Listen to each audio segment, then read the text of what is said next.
নমস্কার। কথামৃত ইউটিউব চ্যানেলের তরফ থেকে আপনাদের সবাইকে শারদ শুভেচ্ছা।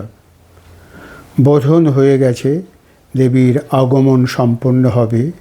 পুরাকালে অসুর বিনাশের জন্য ব্রহ্মার নির্দেশে রামচন্দ্র দেবীর অকাল বোধন করেছিলেন এবং সেখান থেকে দেবী জাগ্রত হয়ে মহিষাসুর রূপে মহিষাসুর মর্দিনী হিসেবে তিনি মহিষাসুরকে বধ করেছিলেন। কথা আমরা সবাই জানি, কিন্তু এখন এই ডিজিটাল যুগে আমরা অনেক উন্নত হয়েছি।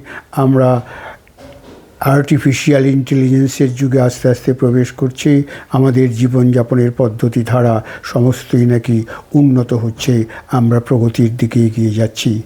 কিন্তু ঠিক এই সময়ই যেন একটা ঘোর অন্ধকার আমাদের চারদিক থেকে আঁকড়ে ধরেছে। আমাদের নারী সমাজ আজ অত্যাচারিত, নিপীড়িত, লাঞ্ছিত।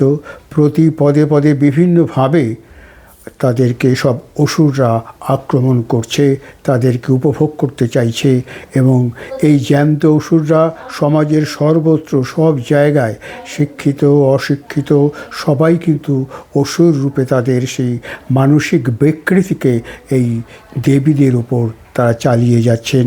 এ কথা আমরা প্রত্যেকেই জানি। কাজেই দশপ্রহরণ ধারিণী সেই যে দেবীর আরাধনা করা হবে, আমার মনে হয় এই দশপ্রহরণী ধারী দেবীর মতো আর একজন কোনো অবতার এই মর্তে আবির্ভাব হওয়া দরকার। সেই আবির্ভাবের সূচনা লগ্নে সমস্ত মহিলারা এক হয়ে তাদের সমস্ত শক্তি দিয়ে এই অসুর রূপিণী যে সমস্ত নরপিশাচ আমাদের সমাজে ঘুরে বেড়াচ্ছে তাদেরকে বধ করা উচিত। দেবী দুর্গা যদি একা পেরে থাকেন, সেটা যদি পুরাকালে সম্ভব হয়ে থাকে, তাহলে এই জেট যুগেও সমস্ত নারী শক্তি একত্রে মিলিত হয়ে সমাজের সর্বস্তরে যে অসুর রয়েছে সেই অসুর দলজি হিসেবে তাদেরকে কাজ করতে হবে। তাহলেই মনে হয় এই দুর্গোৎসবের যথার্থতা এবং এই দুর্গোৎসবে আমরা এই অঞ্জলি এই নিবেদন আমরা মায়ের কাছে জানাবো যে সমস্ত অসুর রূপীদের ধ্বংস করার জন্য তুমি আর একবার জাগ্রত হও। দশভুজা হিসেবে তুমি সমস্ত পৃথিবীকে অসুর মুক্ত করো। সবাই ভালো থাকুন, ভালো রাখুন। নমস্কার।